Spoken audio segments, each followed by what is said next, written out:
Oke, sekarang gua mau bahas tentang makrocytic anemia. Ini oleh dokter eh, CW, apa singkatannya? Inisialnya dokter CW. Oke, semoga gue bisa membawakan dengan baik dan benar. Amin. Oke, kita mulai. Makrocytic anemia.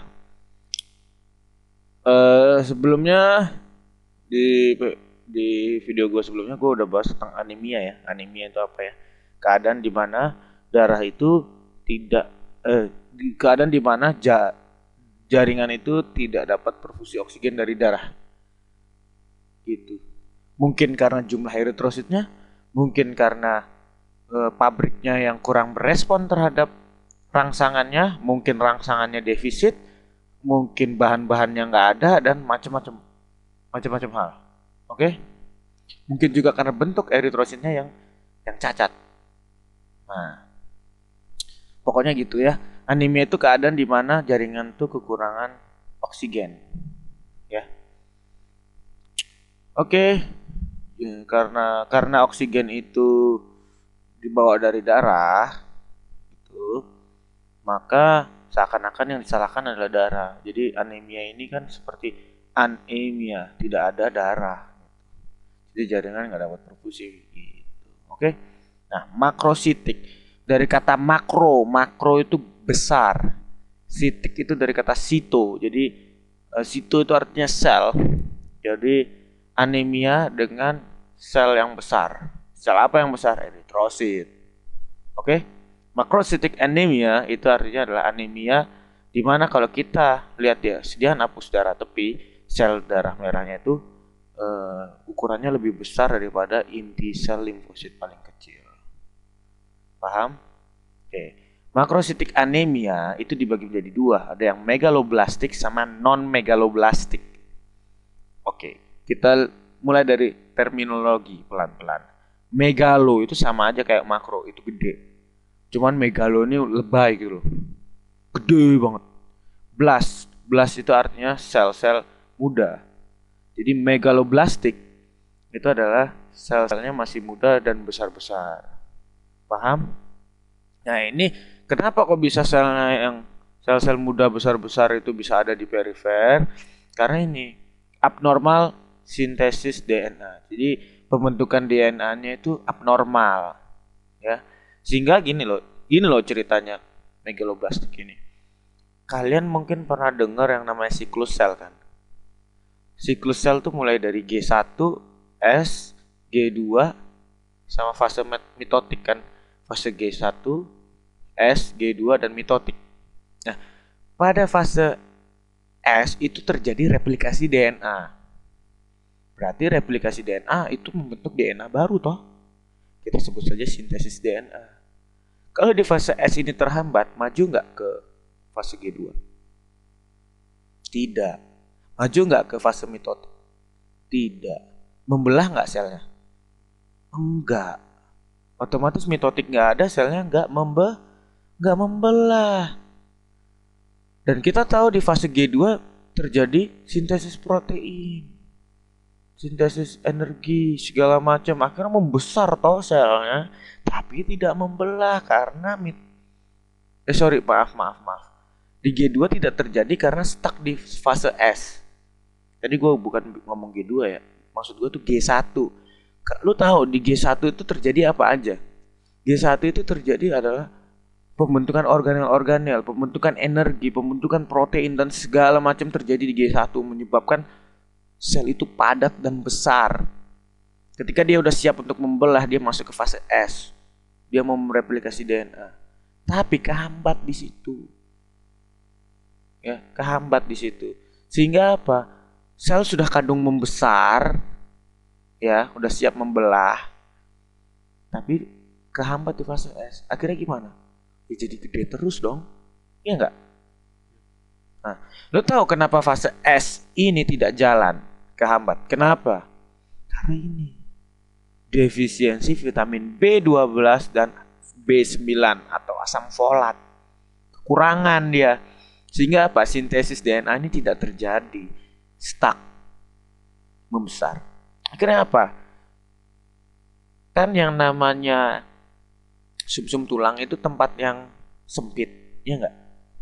Kalau bentuk terus, kalau yang ini nggak keluar-keluar ke perifer, penuh nggak? Penuh. Akhirnya dia nggak jadi eritrosit kan, nggak sampai jadi eritrosit, masih yang besar terus, cuman kedesak sama yang baru-baru mau keluar. Akhirnya dia mau nggak mau harus keluar dalam keadaan seperti itu. Nah itu yang disebut megaloblastic anemia. Blast, dia masih sel muda, belum eritrosit. Eritrosit itu sel sel tua yang matang.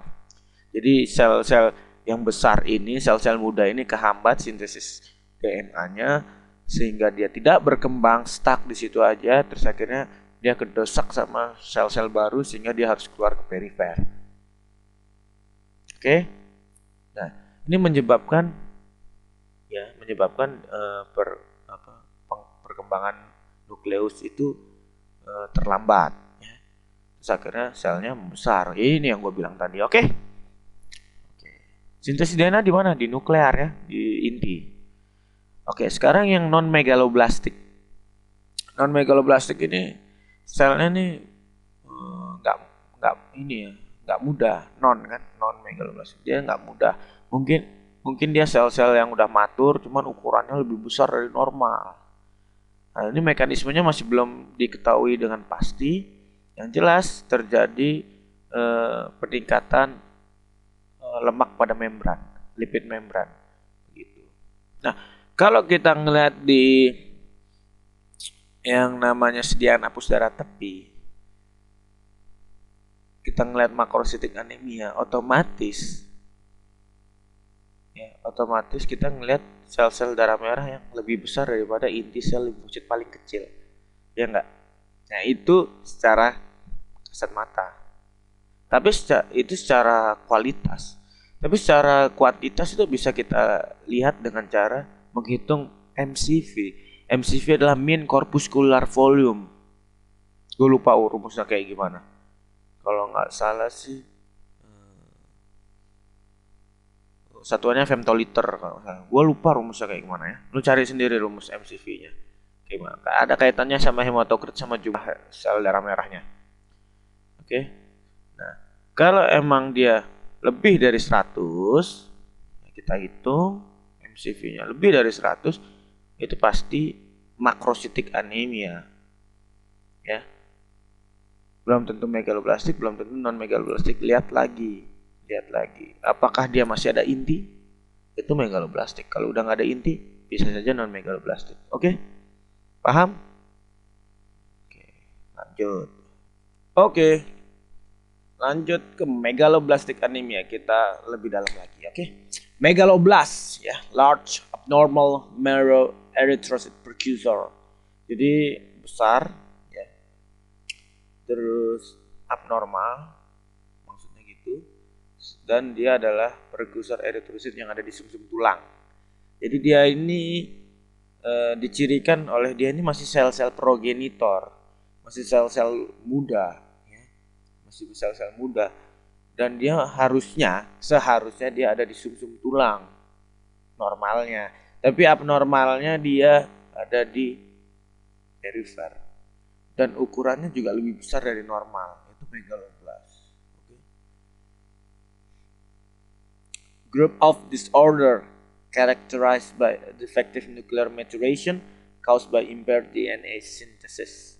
Jadi megaloblastic anemia ini sebenarnya sekumpulan penyakit, sekumpulan kelainan yang yang dicirikan oleh pematangan inti yang defektif, pematangan inti yang telat, pematangan inti yang nggak sempurna, yang disebabkan oleh terganggunya sintesis DNA. Paham ya? Udah gua jelasin tadi di sebelumnya. Oke. Nuclear replication is slowed down resulting in maturation delays, prolonging the pre-mitotic interval. Jadi ini gua juga udah jelasin tadi nih. Replikasi inti ini menurun. Replikasi inti menurun sehingga terjadilah apa ya, terlambatnya maturation, terlambatnya pematangan, sehingga memperlama interval yang sebelum mitotik, sebelum mitotik G2 dan S, ya enggak? Sehingga mitosis enggak dianggap, ya kan? Hasilnya apa? Akhirnya nukleusnya pasti besar. Terus sitoplasmik RNA juga meningkat. Dan pembentukan HGB hemoglobin yang kecepatan. Early itu kecepatan. Oke. Jadi megaloblastic anemia itu kita bisa lihat nukleusnya besar, terus peningkatan RNA sitoplasma, dan meningkatnya apa? Sintesis hemoglobin yang tidak seharusnya. Jadi kecepatan sintesis hemoglobinnya. Nggak wajar. Oke.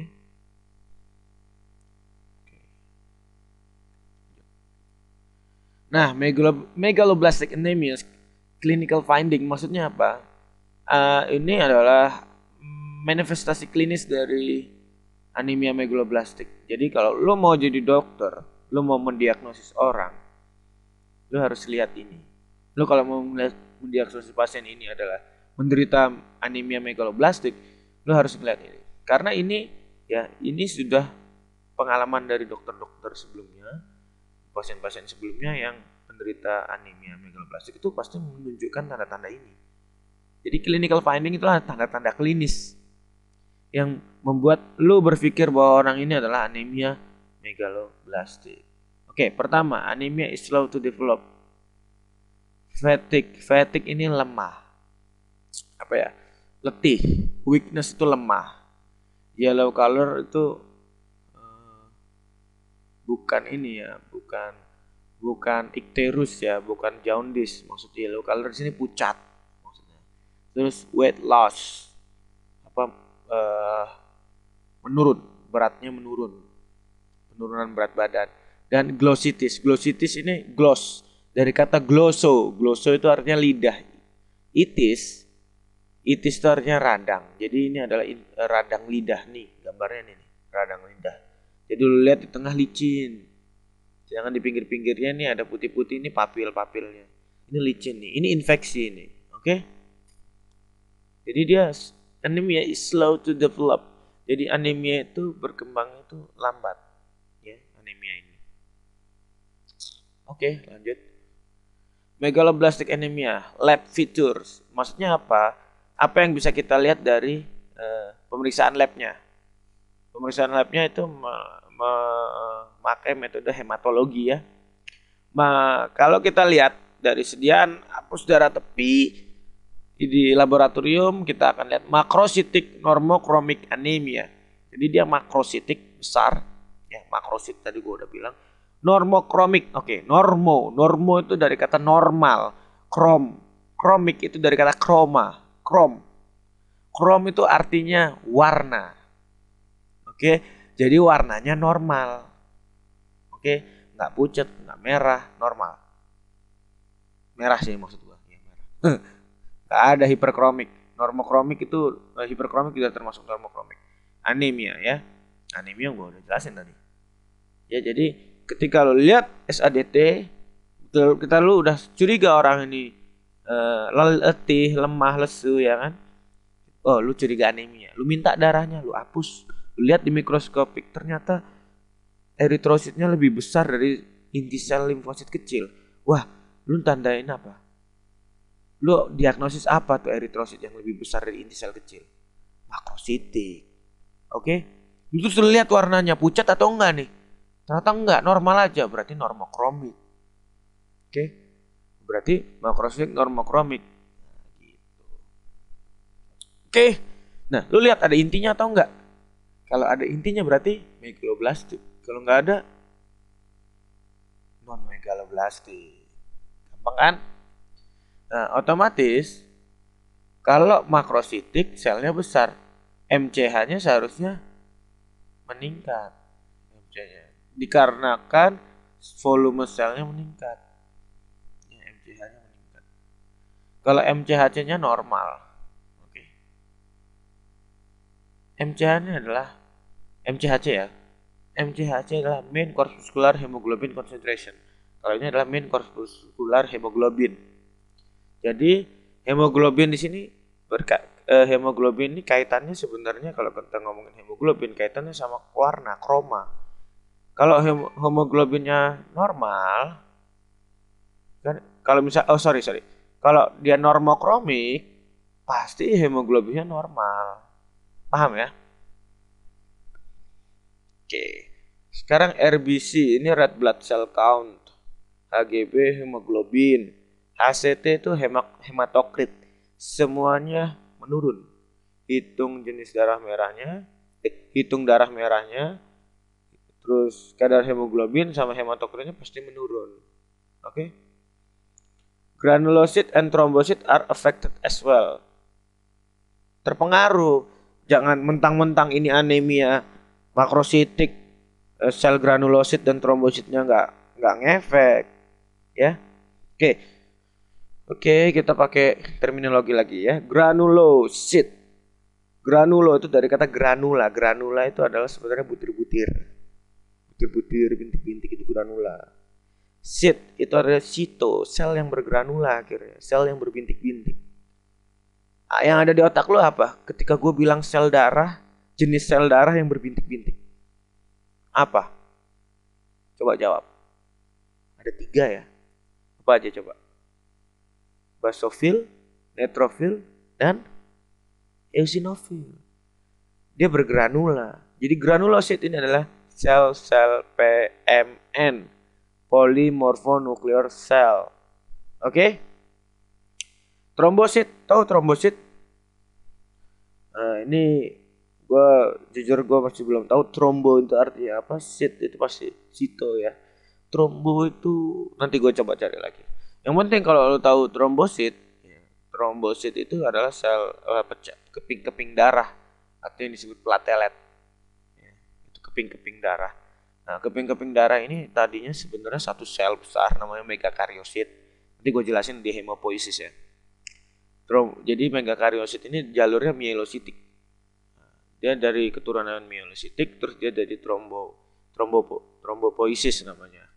Jadi megakaryosit dulu, habis itu sebenarnya ada sih sel-sel sebelum megakaryosit. Sebelum satu step sebelum trombosit itu namanya megakaryosit dan dia nanti pecah. Nah, pecahnya megakaryosit ini menjadi serpian-serpian membran sel. Serpian-serpian membran sel ini yang berkelompok-kelompok nantinya yang kita sebut trombosit. Oke. Ini berperan pada sumbat kebocoran pembuluh darah atau sumbat luka dan pembentukan trombus. Nah, itu trombosit ya. Fungsinya di situ. Itu nanti ada di kuliah hemostasis. Lebih jelas lagi belajar di situ, oke? Nah, ini pada granulosit ya.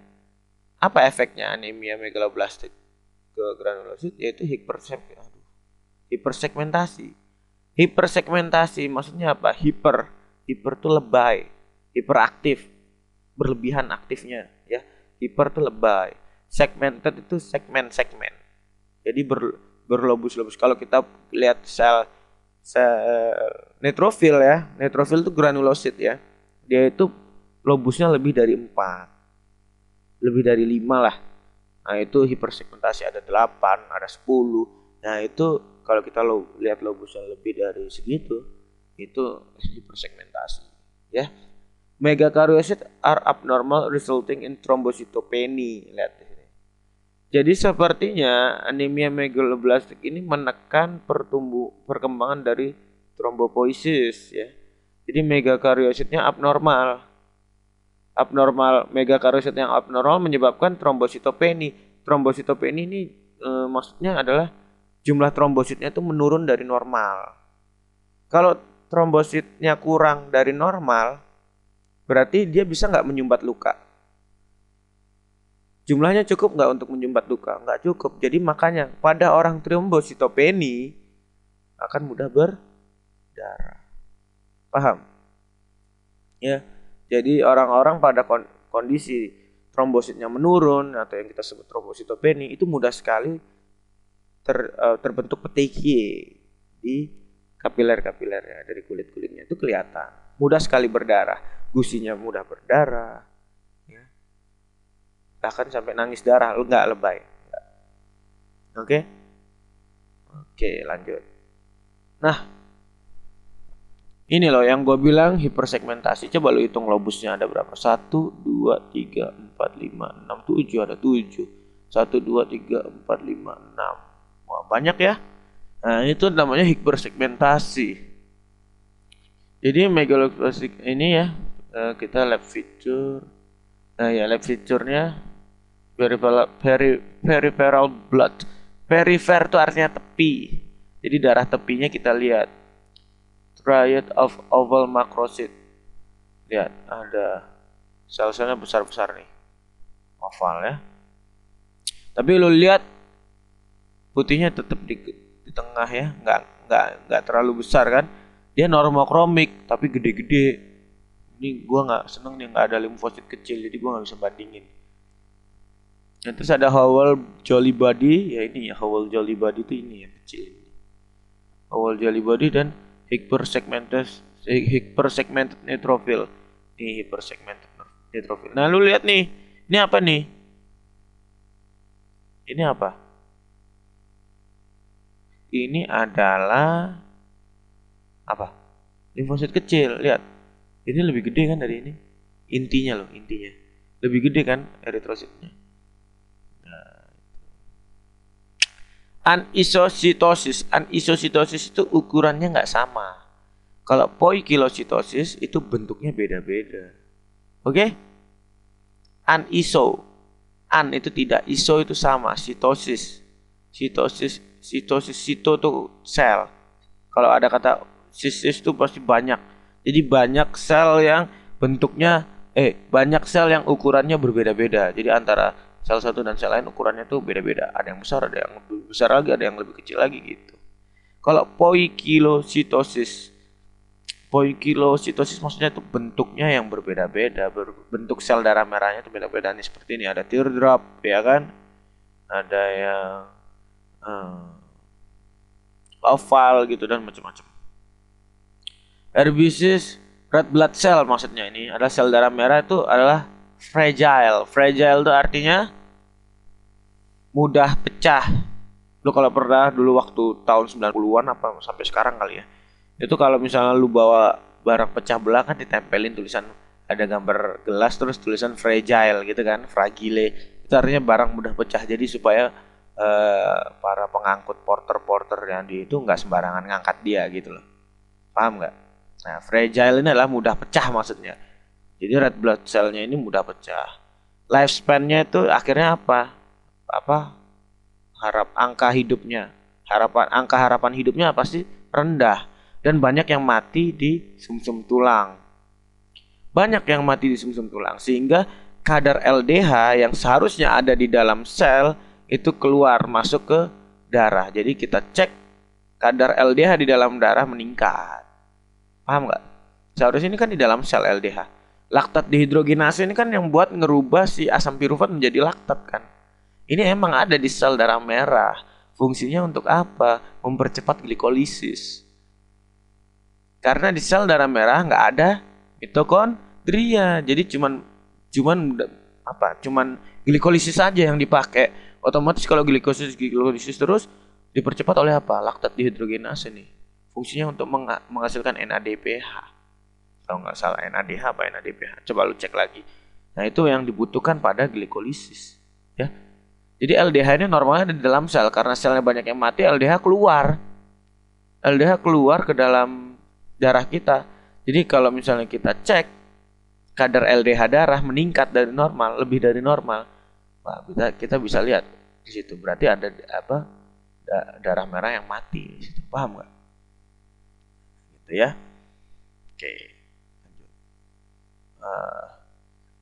Ini miscellaneous apa gitu, ada bahasa Inggrisnya. Ini untuk yang lain-lain ya. Oke. Megaloblastic anemia kalau kita lihat dari sumsum tulangnya itu adalah hypercellular with megaloblastic erythroid precursor. Oke.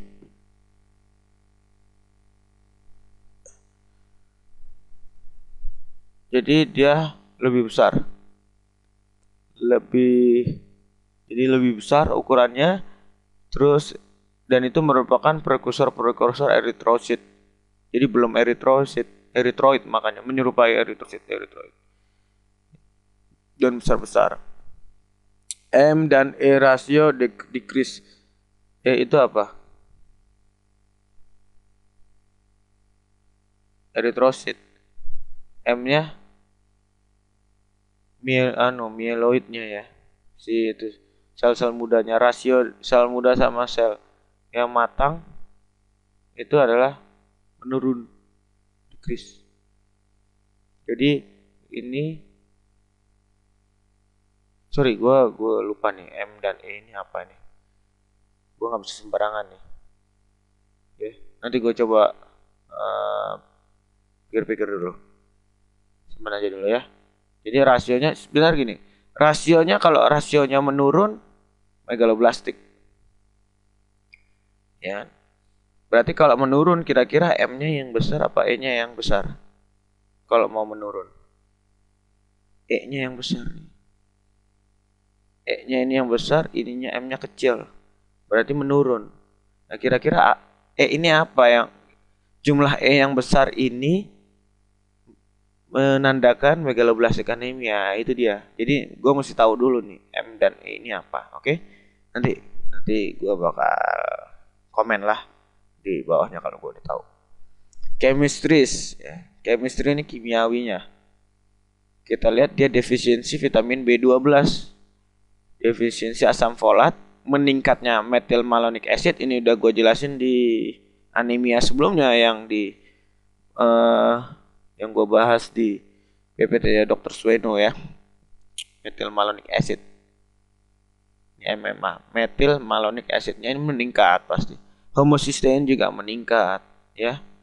Laktik dehidrogenase juga meningkat. Jadi ini dua ini menurun, yang ini meningkat tiga-tiganya. Oke?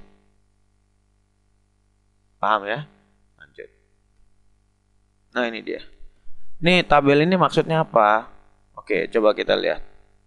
Kita melakukan pemeriksaan kadar hemoglobin pada pasien Lino misalnya. Bapak Lino, kita minta darahnya, terus kita cek, ternyata hemoglobin menurun sama hematokritnya. Terus pas kita lihat, nah berarti lu curiga kan kalau hemoglobin menurun sama hematokrit, pasti yang ada di otak lu, oh anemia nih. Anemia masih umum.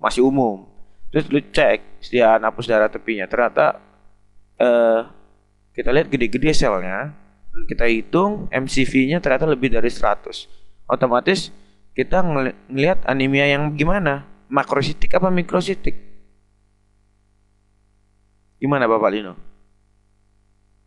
Makrositik apa mikrositik? Makrositik karena MCV-nya lebih besar dari 100. Gitu. Oke, kita udah tahu. Oh, Bapak ini anemia makrositik. Sekarang kita lihat retikulosit, hitung retikulositnya. Kalau meningkat artinya bleeding, hemolysis or response to therapy for anemia, itu harus diperhatikan. Ya. Tapi kalau misalnya retikulositnya normal atau rendah, itu bisa kita lihat blood smear morfologinya ya, macroovalocyte, dacrocyte, whole jolly body, hypersegmentasi. Jadi gini, kita lihat ya, kita lihat retikulosit. Kenapa retikulosit ini penting gini? Retikulosit itu menandakan bahwa di perifer itu sel-sel darah merah itu butuh bantuan. Misalnya jumlahnya sedikit ya. Di perifer tuh jumlah sel-sel darah merahnya itu sedikit, sehingga retikulosit ini menolong. Yang seharusnya dia tidak keluar karena dia masih muda, karena di bawah membutuhkan, di perifer membutuhkan, dia akhirnya keluar. Itu adalah kompensasi dari orang yang anemia karena kehilangan darah. Ya, kehilangan banyak darah, terus banyak sel eritrositnya yang pecah-pecah. Itu biasanya retikulosit meningkat. Ya, pendarahan akut atau pendarahan kronik misalnya. Itu retikulosit ini meningkat, ya. Nah, jadi kapan retikulosit ini meningkat? Ketika bleeding, ketika pendarahan akut maupun kronik ketika sedang hemolisis atau respon dari terapi terhadap anemia. Seperti lu kalau misalnya dikasih obat-obat itu ada yang menyebabkan anemia hemolitik. Anemia hemolitik ini artinya sel darah merahnya pecah-pecah kan? Nah, sel darah yang pecah-pecah ini kan berarti jumlahnya sedikit di lapangan nih, di perifer. Akhirnya apa? Retikulosit harus turun.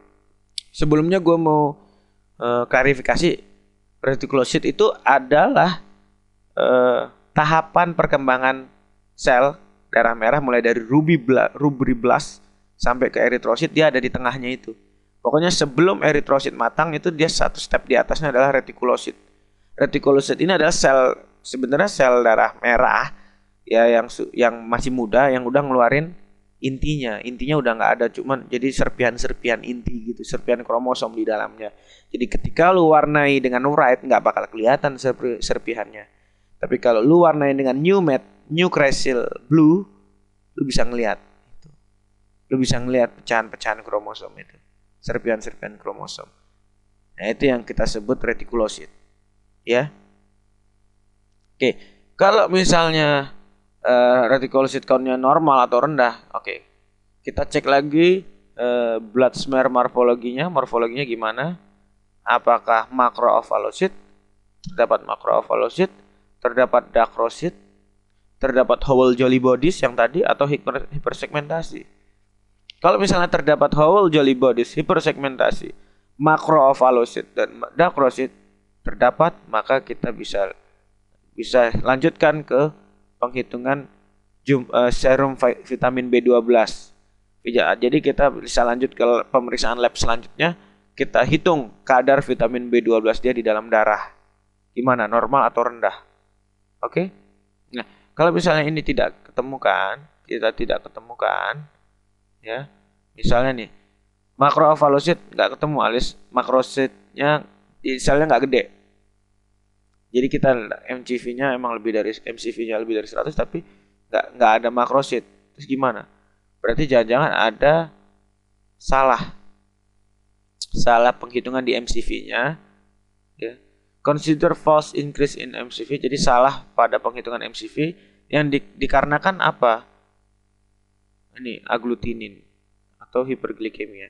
Jadi sel-sel darah merah itu bisa membesar karena ini aglutinasi, menggumpal karena dingin atau pada keadaan hiperglikemia atau keadaan dingin ya, kedinginan, itu dia akan menggumpal kalau dingin, dan hiperglikemia dia akan besar-besar. Makanya menyebabkan MCV-nya jadi lebih besar, salah hitung jadinya.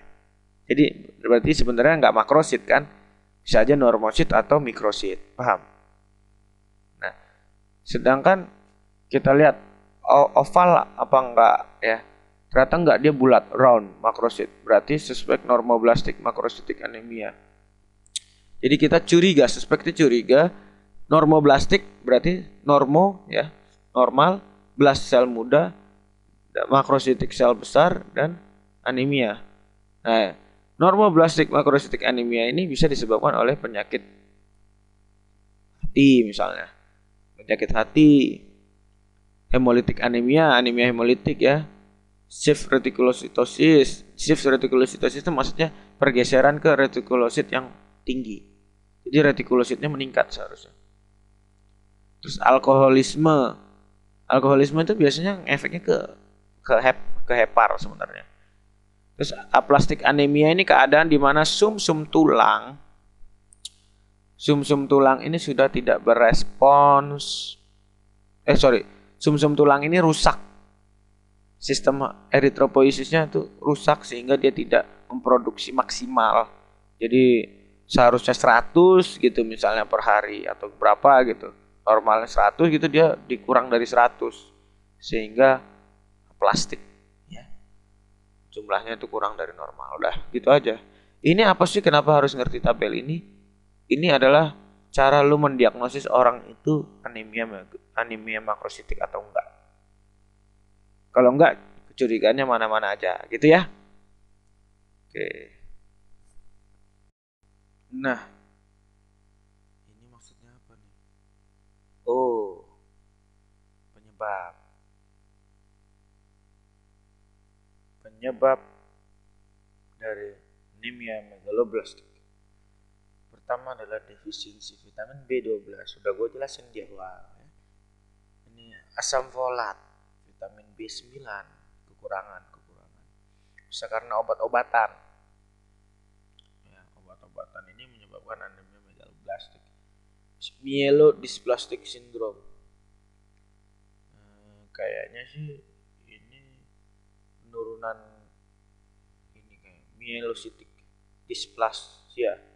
Jadi kayak ada penurunan dari jalur myelocytic ya, gejala-gejala penurunan.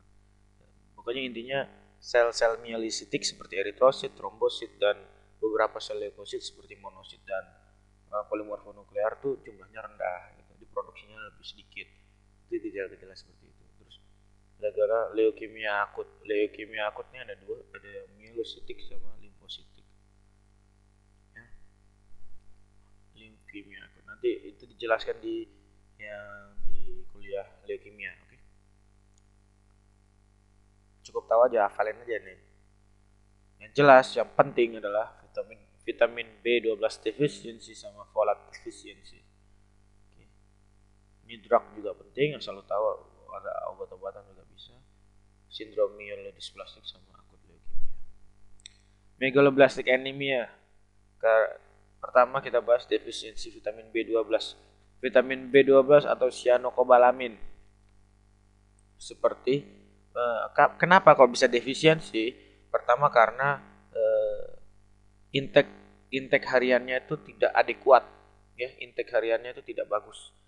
Nah, B12 ini di mana aja?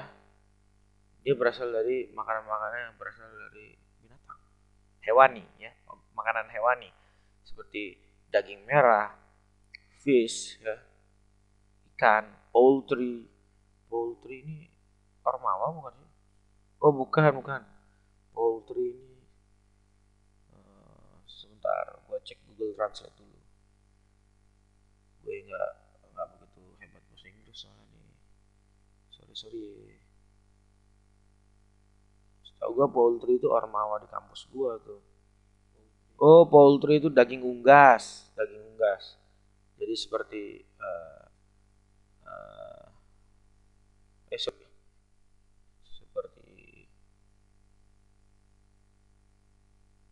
poultry itu seperti daging ayam, daging bebek, daging angsa gitu ya. Eggs itu telur dan dairy products. Ya, makanan sehari-hari lu tuh pasti mengandung B12. Ya. Oke. Ya, pokoknya yang daging-daging dah dari binatang-binatang. Jadi kalau lu vegan, lu vegetarian, kayaknya lu susah bisa dapat vitamin B12. Nah, ini yang jadi kadang-kadang boleh lah lu vegetarian, tapi tolong B12 itu penting bro. Jangan sampai lu defisiensi vitamin B12. Oke. Obat-obatan juga ada yang mengandung vitamin B12 langsung seperti Neurobion tablet merah. Ya, kalau misalnya lu habis olahraga, maksud gua habis olahraga berat gitu. Nah, olahraga keras, nge-gym itu pakai aja Neurobion tablet merah, oke? Itu isinya vitamin B12 tuh. Oke, lanjut. Malabsorpsi. Tadi kan karena inadequate ya. Jadi emang lu nggak makan B12 gitu. Kalau malabsorpsi beda halnya sama yang lu nggak makan tadi. Malabsorpsi lu udah makan vitamin B12 tetapi absorpsinya itu nggak ada. Maksudnya absorpsinya itu dihambat.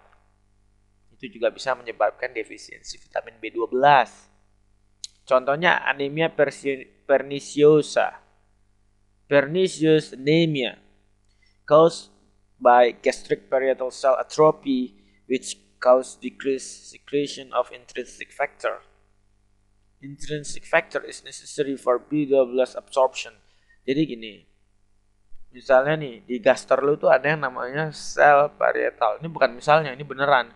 Jadi dalam lambung lu tuh ada yang namanya sel parietal. Kalau dia atrofi, dia tidak bisa mensekresi intrinsic factor.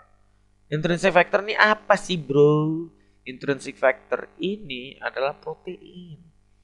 ya, protein yang fungsinya adalah mengikat vitamin B12 sehingga nanti pada waktu di ileum dia dengan mudah diserap. Jadi B12 telanjang tanpa intrinsic factor tidak akan bisa diserap di ileum. Dia harus berikatan dengan intrinsic factor terlebih dahulu. Nah, anemia disebabkan defisiensi vitamin B12 karena intrinsic faktornya nggak ada, itu disebut anemia perniciosa. Jadi kalau lu dengar anemia defisiensi intrinsic factor, oh jelas perniciosa. Nah, kenapa bisa atrofi? Karena destruksi imun. Jadi kayak ada serangan autoimun of acid secreting portion of the gastric mucosa. Jadi ada imun itu menyerang si mukosa gaster yang mensekresi asam. Jadi rusak dia. Oke. Biasanya terjadi pada umur 40 tahun. Kebanyakan perempuan. Affects people of Northern European background. Jadi biasanya orang-orang Eropa Utara seperti Swedia, Finlandia gitu ya. Pokoknya negara-negara Eropa Utara lah. Norwegia itu mereka biasanya yang lebih sering terkena anemia perniciosa. Terus wong Jawa ya apa? Kayaknya jarang ya. Terus orang Pontianak, orang mana? Bengkulu gitu, kayak jarang ya. Jarang. Dan lain-lain. Sorry yang gak gua sebut. Mungkin pada iri ya. Enggak. Neurologic problem ya. Biasanya pada masalah-masalah neurologik itu juga bisa kena sini. Sealing test. Jadi digunakan sealing test untuk mendiagnosis anemia perniciosa ini. Ya, sealing test. Sealing test apa itu sealing test? Coba kita lihat. Kita lanjut dulu. Oh, ini dia ada nih. Sealing test ini dilakukan establish the cause of vitamin B12 deficiency. Jadi dia untuk mengkukuhkan establish, coba gua cek di Google Translate lagi. Sorry.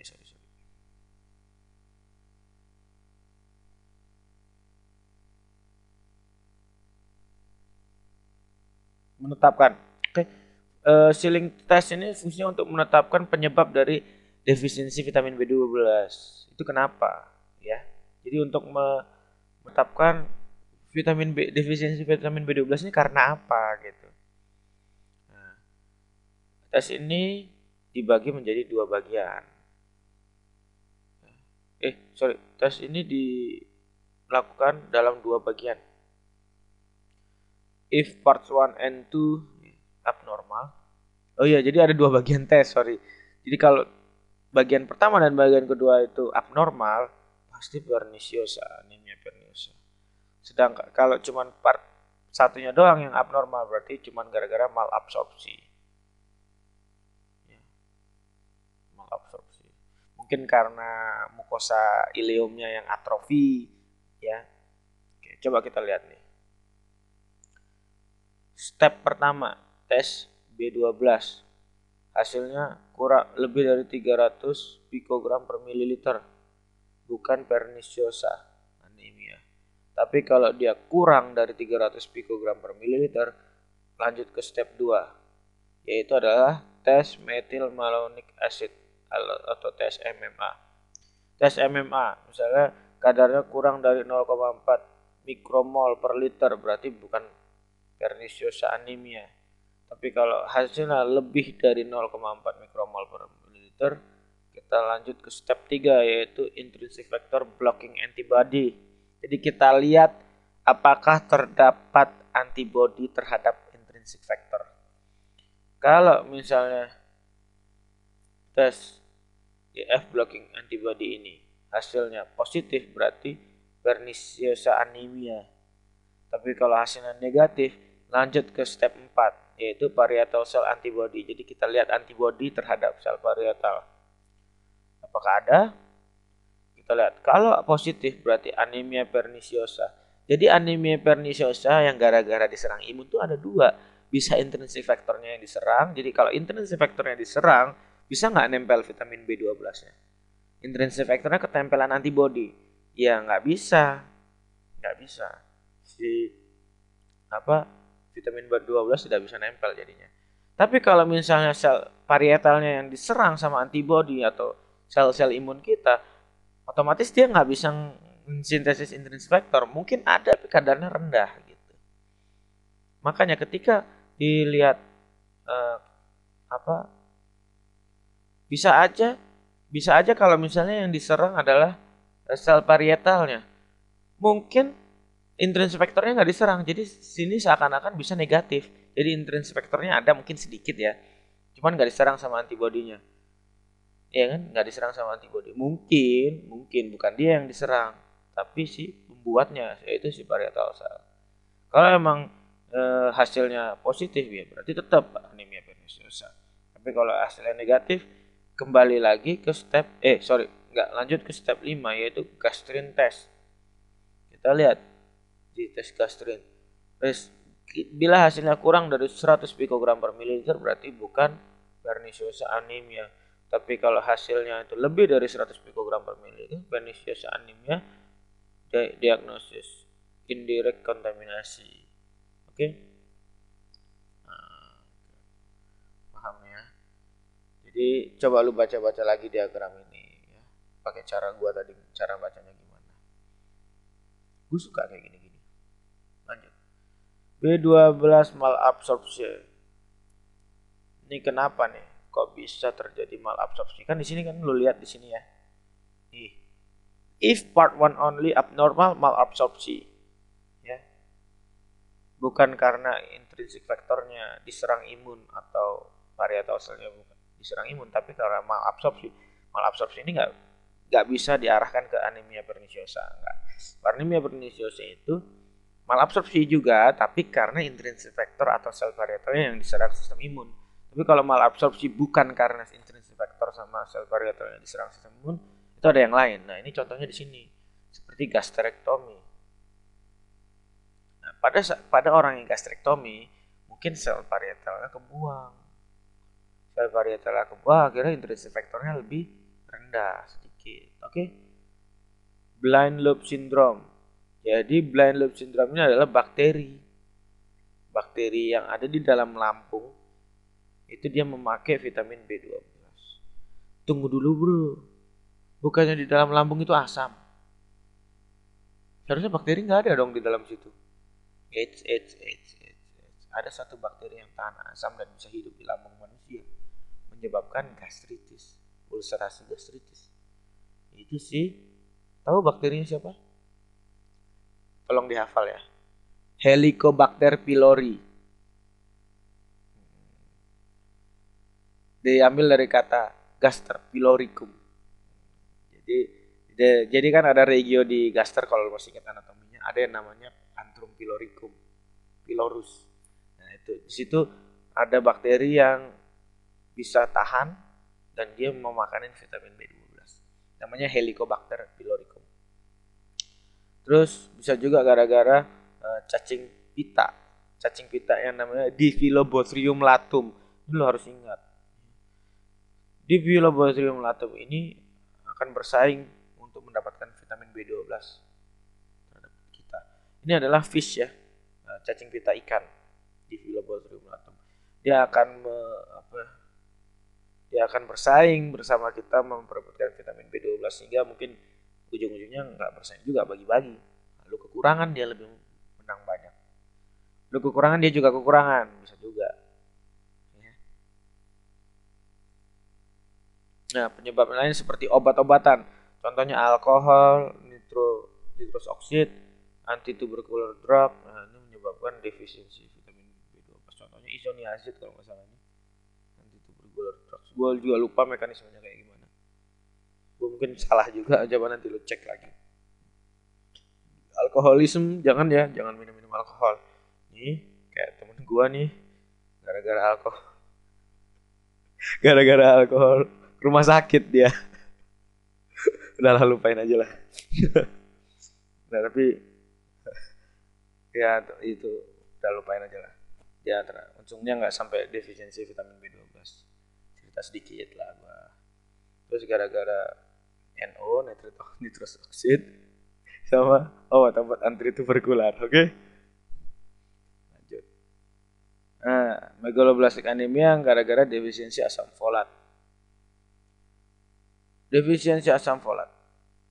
Mengapa bisa defisiensi asam folat? Pertama, karena intake hariannya itu tidak adekuat. Maksudnya sama kayak tadi. Intake hariannya itu nggak mencukupi gitu loh. Ya. Nah, ini disebabkan oleh apa aja? Poverty. Poverty itu artinya apa? Kemiskinan. Jadi kemiskinan nggak bisa beli makanan yang mengandung asam folat. Old age, biasanya orang-orang yang tua-tua nih. Ya, misalnya dia udah giginya nggak ada, harus akhirnya malas makan segala macem lah. Kira defisiensi asam folat.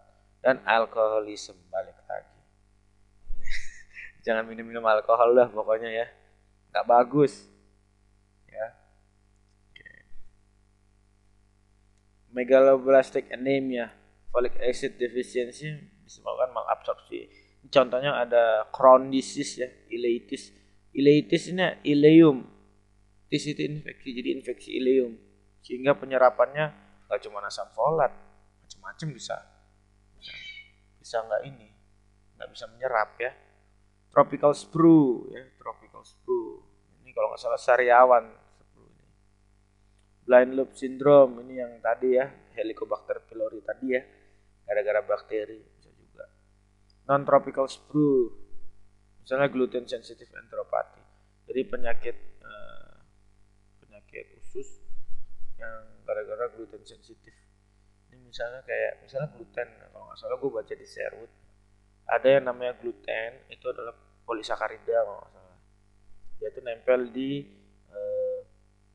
fili-fili usus halus. Nah, karena sel-sel IgA yang ada di dalam usus halus itu mengira si gluten ini adalah antigen, makanya diserang. Cuman gluten ini nempel-nempel di usus halus. Otomatis kalau diserang gimana? Fili-fili usus halus itu rusak jadinya. Sehingga absorpsinya menurun. Masuk nggak asam folat? Masuk tapi cuma sedikit. Akhirnya defisiensi, oke? Ini childhood celiac disease ya. Ini coba lu cari childhood celiac disease ini apa. Oke. Lanjut. Terus bisa juga ini asam folat defisiensi itu bisa bukan karena lu kekurangan. Bisa juga ya lu kekurangan. Bisa juga kondisi lu tuh sangat membutuhkan asam folat sehingga lu seakan-akan kekurangan dia, padahal asupan lu udah normal, tapi karena kondisi tertentu lu tuh membutuhkan dia sehingga seakan-akan lu kekurangan. Contohnya pada orang ibu-ibu hamil. Ibu-ibu hamil ini sangat butuh asam folat karena dia penting untuk pembentukan neural tube. Pembentukan neural tube ini penting banget ya pada si bayi. Jadi ibu-ibu hamil tuh harus dikasih suplementasi asam folat. Misalnya lu kalau dengar-dengar di iklan-iklan susu Enmam gini-gini, susu ibu hamil Lactamil dengan asam folat itu beli aja itu. Jadi kalau lu punya istri, perhatikan nanti asam folatnya. Ya. Jangan sampai istri lu kekurangan asam folat. Ntar bayinya bisa defect neural tube. Penyakitnya tahu namanya? Kalau nggak salah nih ya, kalau nggak salah ya, penyakitnya namanya spina bifida. Coba lu cari spina bifida itu penyakitnya kayak gimana. Jadi neural crash itu nggak bisa jadi satu gitu loh, tidak bisa membentuk neural tube. Jadi kayak kalau neural crash itu cekungan dulu ya. Kalau lu pernah belajar embriologi, nanti dia tuh nyekung gitu neural crash. Nanti di ujung-ujungnya itu ada lipetan, itu neural crash sebenarnya. Kalau yang neural itunya tuh paritnya ya, parit. Gue lupa istilahnya bahasa Inggrisnya itu apa. Nah itu parit, nanti dia nyekung, nah terus lipatan di ujung-ujungnya itu nanti disebut neural crash, itu nanti akan menyatu. Sehingga nanti parit tadi membentuk seperti tabung, disebut neural tube. Oke. There is increased demand during pregnancy and should be supplemented prior to and during pregnancy ya. Deficiency during pregnancy can cause neural tube defects in utero. bayi infansi ya, atau bayi-bayi baru lahir itu penting, butuh asam folat untuk kecerdasannya. Hematologic disease that involve rapid selain kecerdasan juga penting buat ini apa ini apa pembentukan sel-sel darahnya itu penting. Hematologic disease that involve rapid cellular proliferation such as sickle cell anemia. Jadi pada penyakit hematologik seperti sickle cell anemia itu terjadi proliferasi sel yang begitu cepat sehingga dia butuh sekali asam folat. Sickle cell anemia ini turunan biasanya. Megaloblastic anemia ini gara-gara obat, contohnya methotrexate. Methotrexate ini adalah obat-obat kemoterapi yang merupakan antagonis dari asam folat. Ya, jadi gara-gara lu kasih MTX, methotrexate, dia akan meniru asam folat sebenarnya. Jadi yang dipakai malah dia, sehingga apa? Kan lu tahu sendiri sel kanker itu sel yang proliferatifnya sangat cepat, berarti dia harus sintesis DNA. Makanya sel-sel kanker itu harus kita hambat pakai methotrexate supaya dia tidak bisa memakai asam folat untuk sintesis DNA-nya. Paham? Jadi methotrexate ini akan meniru asam folat tersebut. Sehingga sel-sel yang kanker itu lebih cenderung memilih methotrexate daripada asam folat. Dia ketipu. Akhirnya dia hancur. Alkohol, lagi-lagi alkohol ya. Gak boleh. Ternyata banyak jeleknya ya. Terus kontrasepsi oral. Bukan kondom ditelan, bukan. Oral kontrasepsi itu maksudnya kayak tablet-tablet pil KB gitu loh. Ya, yang diminum. Long term antikoagulan drugs. Contoh-contoh obat-obat antikoagulan itu kan banyak. Yang dipakai long term ya, yang dipakai jangka panjang. Kayak warfarin, kumarin itu kan ada tuh. Itu antikoagulan. Oke. Yang alami ada hirudin kalau mau pakai. Hirudin itu adalah antikoagulan juga yang dihasilkan oleh binatang lintah. Itu dia menghasilkan hirudin, semacam zat yang merupakan antikoagulan. Coba lu cek lagi, mungkin gue salah. Oke. Treatment dari anemia megaloblastik, treatmentnya apa? Kalau misalnya dia kekurangan B12, kita kasih aja terapi vitamin dengan cara injeksi intramuskular atau subkutan. Untuk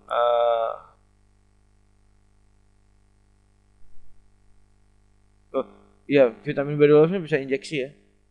Kalau nggak salah tuh bisa. Nah, kalau ini untuk anemia perniciosa, gua ngerti ini maksudnya. Jadi pada orang-orang anemia perniciosa ini bisa kita suntikan vitamin B12 langsung intramuskular atau subkutan untuk membypass absorpsi dari usus. Jadi nggak harus ngabsorpsi dari usus, jadi lu masukin aja langsung ke dalam darah vitamin B12 sama vitamin B12 lu masukin langsung ke dalam darah. Jangan lu masukin ini apa namanya narkoba ya, salah. Jadi yang lu masukin vitamin B12 ya. Nah terus asam folat juga sama. Ini karena sebenarnya asam folat itu adalah vitamin B9. Iya samalah, sama-sama vitamin. Oke, suntik aja ke darahnya langsung.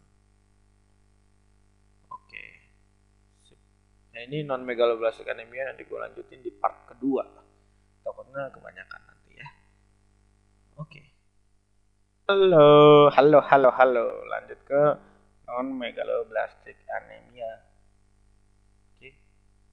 Gue udah jelasin kan non megaloblastic tadi apa di awal. Jadi kalau lo emang baru nyetel sampai sini, gue nggak ngulangin lagi, setel dari awal lagi. Oke. Jadi MCV-nya tidak setinggi seperti megaloblastic, doesn't go as high as in megaloblastic. Jadi dia besar tapi tidak sebesar si megaloblastic. Makrositnya gede, itu bundar bukan oval. Jadi kalau oval adalah megaloblastic. Oke? Kalau bundar adalah non megaloblastic. Tidak ada hipersegmentasi neutrofil, gampang aja ya. Kalau ada hipersementasi tadi apa? Megaloblastik. Kalau nggak ada ya non megaloblastik. Leukosit sama plateletnya normal. Kalau tadi plateletnya trombositopenik, ya enggak? Terus leukositnya normal ya di sini. Jaundice ini baru yang kulitnya warna kuning kayak apa ya? Kulitnya warna kuning, skleranya warna kuning. Tahu sklera? Sklera apa? Sklera apa? Ada yang tahu sklera apa? Oke, di mata lo itu ada putih-putih kan? Di bola mata lo itu kan ada putih-putih, terus iris, baru pupil kan? Nah, putih-putihnya itu disebut sklera. Oke? Nah, sklera ini kalau pada orang yang jaundice itu warnanya kuning. Glossitis ya sama tadi ya. Glossitis sama neuropati nggak ada. Jadi ketika lihat sel darah merah, nggak ada glossitis nih. Pemeriksaan fisiknya nggak ada glossitis. Terus tapi lo lihat di sediaan hapus darahnya tuh gede-gede. Wah, berarti non megaloblastik, oke? Neuropati juga nggak ada. Neuropati itu penyakit saraf. Nah, non megaloblastik itu disebabkan oleh apa? Nih, penyakit hati yang kronik. Jadi sakit hati yang kronik itu bisa menyebabkan ini non megaloblastik anemia. Jadi jangan lama-lama sakit hatinya. Ya, cepet-cepet aja ya. Jadi chronic liver disease ini seperti cirrhosis gitu ya. Nah, ini cirrhosis hati.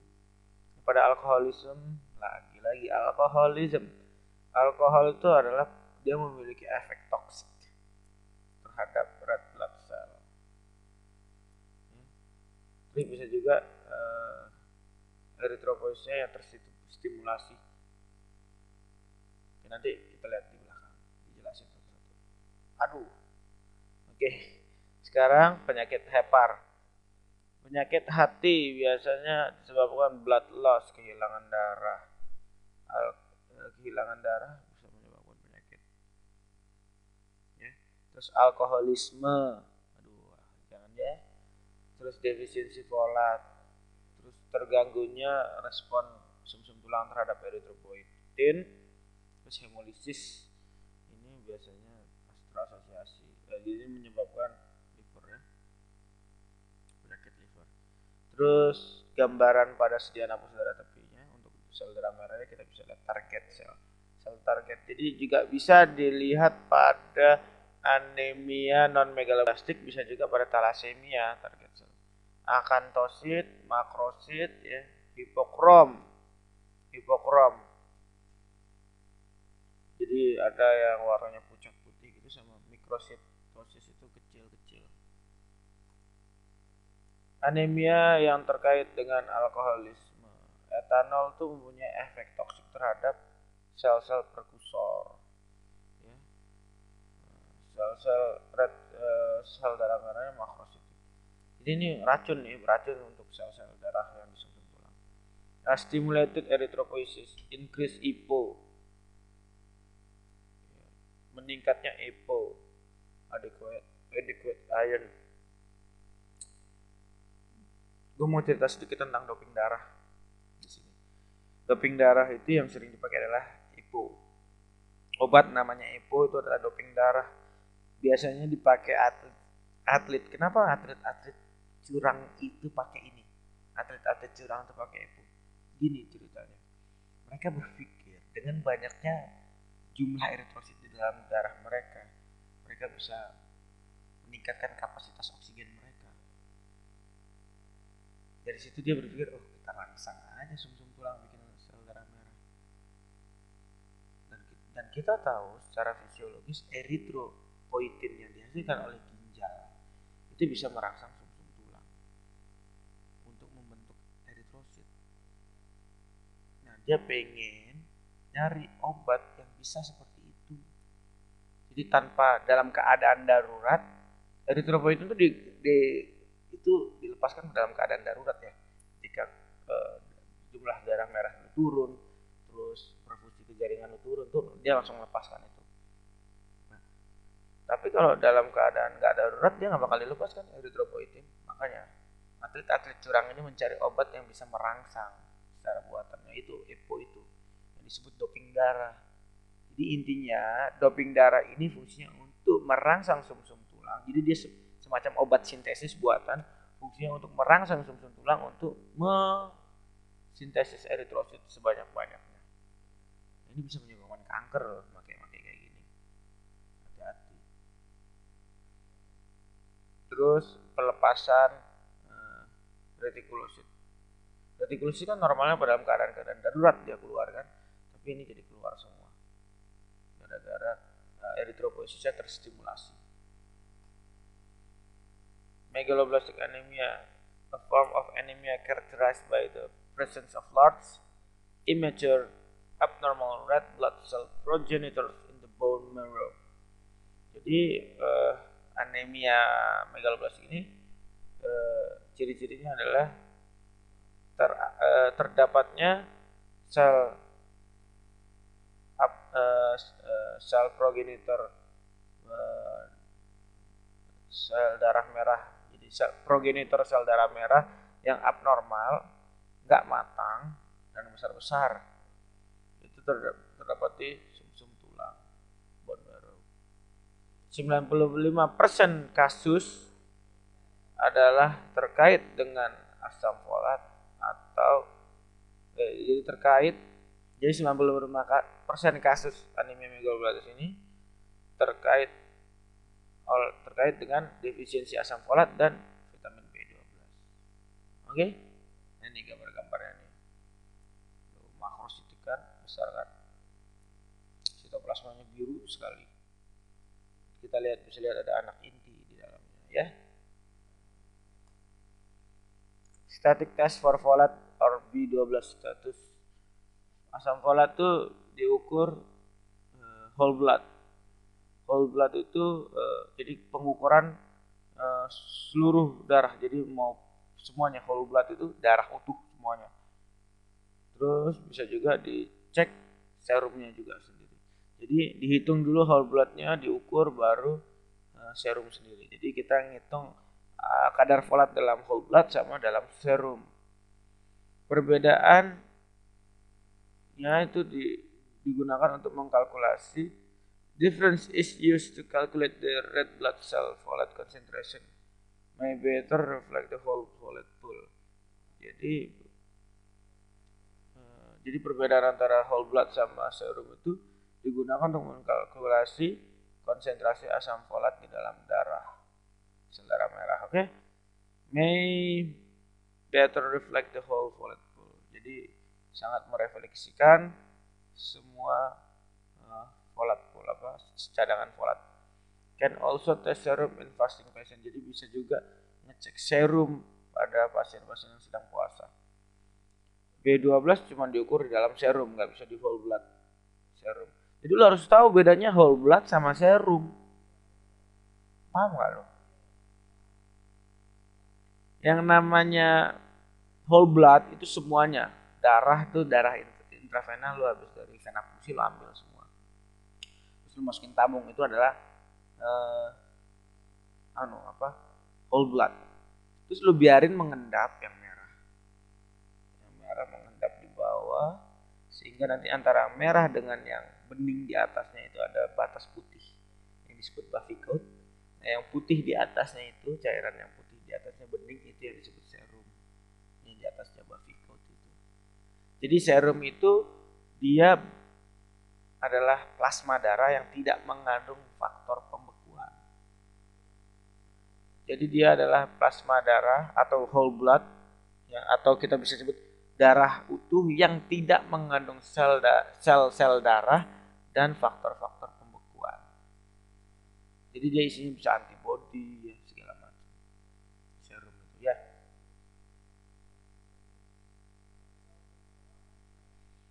Functional test for macrocytic anemia, homocysteine, folate, asam folat dan B12 dibutuhkan untuk mengkonversi homocysteine untuk menjadi metionin. Metionin ini kan fungsinya untuk sintesis protein. Dia codon start. Jadi kalau defisiensi metionin otomatis ngaco semuanya. Ya kan? Dan metionin ini didapat dari konversi homocysteine dengan cara dia dimetilasi. Dan ini membutuhkan vitamin B12 dan asam folat sebagai kofaktor. Jadi homocysteine yang tinggi dapat berarti defisiensi asam folat, B12 atau B6, pyridoxine. Terus keberadaan methyl malonic acid ya bisa digunakan bersama dengan kadar homocysteine untuk membedakan B12 dan folat defisiensi.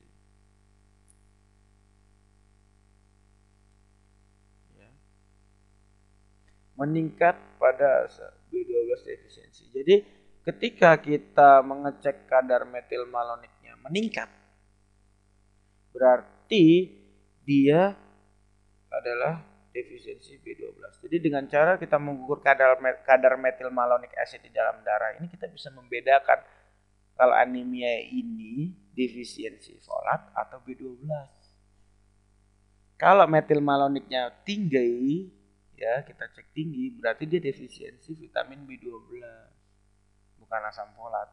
Jadi kalau kita cek metil malonik tinggi, berarti disebabkan dia defisiensi vitamin B12 anemianya. Ya paham? Nah, sealing test ini adalah radio labeled cobalamin. Itu jadi cobalamin atau vitamin B12 jadi dilabeli dengan bahan radioaktif dan digunakan untuk tes malabsorpsi dari vitamin B12. Tadi ya sealing test tadi udah gue jelasin di depan. Anemia perniciosa. Ini makrositik megaloblastik anemia disebabkan oleh defisiensi vitamin B12. Biasanya gara-gara kekurangan faktor intrinsik. Bisa juga disebabkan oleh para pencinta vegetarian yang maunya makan tumbuhan mulu, nasinya juga tumbuhan, ya kan, emang nasi dari tumbuhan, dagingnya juga tumbuhan dan segala macam.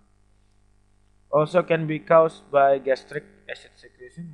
Jadi bisa juga disebabkan oleh penurunan sekresi gas asam lambung, terus atrofi lambung, ini Helicobacter pylori, gastrectomy yaitu pemotongan gaster, disorder of the small intestine, ya, kelainan-kelainan dari usus halus seperti celiac disease, regional enteritis dan resection.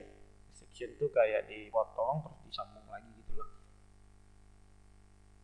Drugs that inhibit B12 ada juga. Jadi ada obat-obatan yang menghambat penyerapan dari vitamin B12 seperti neomycin ya. Terus alkohol, colchicine, metformin dan penyakit pankreas. Simptom gejala dari anemia perniciosa, paresthesia. Paresthesia ini apa nih? Especially numbness and tingling in hand and feet. Jadi kesemutan di tangan dan kaki, ya. Dan rasa-rasa geli. Terus koordinasi otot yang buruk, ya. Koordinasi otot yang buruk. Impaired memory and hallucination. Jadi terganggunya ingatan dan dia akan mengalami halusinasi. Terus kerusakan tersebut bisa menjadi permanen, itu yang berbahaya. Jadi pada orang defisiensi B12 itu ada stadium-stadiumnya nih. Stadium 1 itu cuman negatif. Jadi keseimbangan vitamin B12 itu cuma negatif. Jadi banyak yang keluar daripada yang masuk. Itu baru stage pertama. Tapi kalau udah stage kedua itu benar-benar berkurang, depletion. Vitamin B12 itu benar-benar menurun. Di stadium ketiga itu metabolismenya terserang atau rusak. Jadi vitamin B12 deficient erythropoiesis. Vitamin B deficient erythropoiesis. Jadi erythropoiesisnya itu kekurangan vitamin B12. Stage keempat itu clinical damage including vitamin B anemia. Ini udah klinis anemia vitamin B. Perniciosa anemia itu numbness, itu kesemutan ya di, kalau nggak salah baal, itu baal atau kesemutan gitu di tangan dan kaki. Terus koordinasi otot yang buruk, terus memorinya yang buruk ya, sama halusinasi. Jadi penyebab dari defisiensi vitamin B12, ulang-ulang lagi ya, tidak adekuatnya ingesti itu makan, tidak adekuatnya penyerapan, tidak adekuatnya pemakaian, meningkatnya kebutuhan, meningkatnya ekskresi pembuangan, dan meningkatnya perusakan oleh antioksidan. Jadi vitamin B12 ini kadang-kadang rusak gara-gara antioksidan. Oke. Pengobatannya untuk defisiensi vitamin B12 adalah sebelum tahun 1926 itu tidak bisa disembuhkan. Hingga pada tahun 1948 bisa disembuhkan dengan cara ekstrak hati. Nah, sekarang treatmentnya adalah injeksi 100 mikrogram mcg ya, 100 mikrogram vitamin B12 satu kali seminggu sampai sembuh ya. Terus kalau butuh ya, kalau misalnya diperlukan ya diinjeksi lagi. Oke. Injeksi satu kali ini ya per minggu ya, 100 mikrogram ya. Mikrogram. Jadi 100 mcg mikrogram vitamin B12 injeksi satu kali seminggu. Bisa juga digunakan, also can use very large oral dose or nasal gel. Gelatin ditaruh di hidung. MNT, high protein diet. Bisa juga makan protein yang tinggi protein seperti daging, hati, telur, terus susu, produk-produk susu, dan vegetable hijau ya, sayur-sayuran hijau, daun-daun sayuran daun hijau. Terus defisiensi asam folat bisa menyebabkan tropical screw, ya, pregnancy. Jadi folic acid deficiency itu gara-gara sariawan, tropical screw, terus pada kehamilan, bayi-bayi baru lahir tuh biasanya gitu. Biasanya defisiensi asam folat, terus alkoholik, terus orang-orang ya, pasien-pasien ya yang mendapatkan obat-obatan kronik ya, seperti methotrexate tadi kan, bisa menyebabkan gagalnya absorpsi asam folat. Terus sindrom malabsorpsi ya, banyak itu. Penyebabnya sama ya kayak tadi ya, defisiensi asam folat, ingestinya, makannya, penyerapannya, pemakaiannya, terus meningkatnya kebutuhan, meningkatnya pembuangan, dan meningkatnya penghancuran. Vitamin B12 ya, defisiensi vitamin B12 bisa menyebabkan asam folat defisiensi karena methyl folat trap. Jadi kekurangan vitamin B12,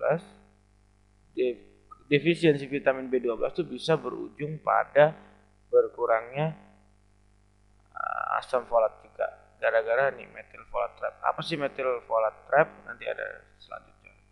Nah, ini methyl folat trap. Methyl folat trap. Trap ini jebakan methyl folat maksudnya. Maksudnya apa nih? Nih, ketika vitamin B12 ini nggak ada,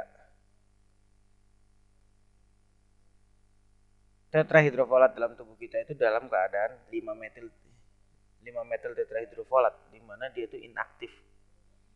Ya. Jadi kalau misalnya vitamin B12, metil yang ada di 5 metil tetrahidrofolat tidak bisa dioper ke homocysteine, nggak bisa dioper ke homocysteine oleh B12. Jadi B12 ini fungsinya adalah mengoper gugus metil yang ada di 5 metil tetrahidrofolat ke homocysteine. Ya, sehingga jadilah metionin, tujuannya gitu. Nah, masalahnya kalau B12 nggak ada, jadi 5 metil tetrahidrofolat akan terus dalam keadaan inaktif, tidak dioper metilnya. Sehingga apa? Kalau dia tidak dalam bentuk inaktif, lihat ke sini. Kalau dia dalam keadaan aktif, dia bisa bikin sintesis DNA kan. DNA ada. Tapi kalau dia inaktif, ada nggak DNA? Jadi B12 ini penting ya. Selain DNA sintesis, dia juga akan mempengaruhi apa nih? Jadi DNA sintesisnya menurun dan metioninnya juga menurun. Jadi otomatis DNA sintesisnya gagal, protein sintesis juga kacau. Jadi kalau misalnya orang defisiensi B12, homosisteinnya meningkat. Paham? Kalau misalnya B12-nya ada kan homosistein dirubah jadi metionin, aman. Tapi kalau B12-nya nggak ada nih, nggak ada yang ngoper metil ke homosistein. Ya, metil kalau dikasih ke homosistein jadi metionin kan? Nah, tapi nggak ada vitamin B12, otomatis kadar konsentrasi homosistein di dalam darah meningkat. Itu pada orang defisiensi vitamin B12 itu kelihatan sekali. Ya. Dan methylmalonic acid itu juga ada pada orang yang defisiensi B12. Pada asam folat nggak ada methylmalonic acid, oke? Nah, jadi ini pada ketidakberadaan vitamin B12, ya, folat in the body exists as, jadi si asam folat itu adanya dalam bentuk 5-metil tetrahidrofolat ya, ini bentuknya inaktif. Ya, jadi ada dua ya. Ini gara-gara metil folat trap tuh di sini sebenarnya. Jebret. Jadi metil nggak bisa ke. Jadi itu sintesis DNA nggak ada, otomatis metionin juga nggak ada, itulah maksudnya. Ya B12 itu bisa dia yang memfasilitasi untuk pelepasan metil dari 5-metil tetrahidrofolat ke homosistein supaya terbentuk metionin. Gitu. Paham ya? Cuma di situ doang sih sebenarnya metil folat trap. Nah, lanjut ini dia stadium-stadium dari defisiensi asam folat ya. Nah, stadium pertama itu adalah cuman keseimbangan negatif. Artinya apa? Keseimbangan negatif, folat yang keluar sama folat yang masuk itu tidak seimbang. Jadi lebih banyak yang keluar daripada masuk. Tapi kalau balance-nya positif, ini kan negatif. Kalau balance-nya positif, yang masuk banyak, yang keluar sedikit. Gitu maksudnya. Tapi karena ini negatif, yang keluar, folat yang keluar banyak, yang masuk sedikit. Terus stadium 2. Itu yang ini serum depletion ya. Jadi ini yang dilihat dari kadar serumnya. Tapi kalau ini negatif folat balance juga, tapi dilihat dari di selnya. Ya, di selnya. Terus pada stadium 3, damage folat metabolism, ya, kerusakan pada metabolisme folat dengan nih folat deficient erythropoiesis. Jadi erythropoiesisnya kekurangan asam folat. Saya kira stadium 4 ya. Defisiensi klinis folat ya. Defisiensi anemia klinis, defisiensi asam folat. Dia udah menunjukkan tanda-tanda klinis. Diagnosis folat defisiensi itu folat store ya, cadangan folat itu berkurang setelah 2 sampai 4 bulan dari makanan yang defisiensi di makanannya. Terus anemia megaloblastik. Anemia megaloblastik itu rendahnya leukosit dan trombosit ya. Itu differentiate from B12. Jadi untuk membedakan asam folat dengan defisiensi B12, kita harus bisa mengukur asam folat di serum sama RBC folat. Ya. Jadi asam folat yang di serum sama yang ada di sel darah merah itu diukur bedanya. More reflective of body stores, serum B12. Terus ini dia, defisiensi asam folat itu ada meningkatnya formiminoglutamik acid atau FIGLU di dalam urin. Itu juga bisa mendiagnosis bahwa dia defisiensi asam folat.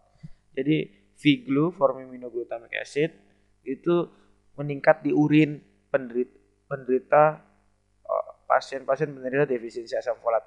Tapi kalau methylmalonic acid di darahnya itu adalah si defisiensi vitamin B12. Oke, selesai. Alhamdulillah.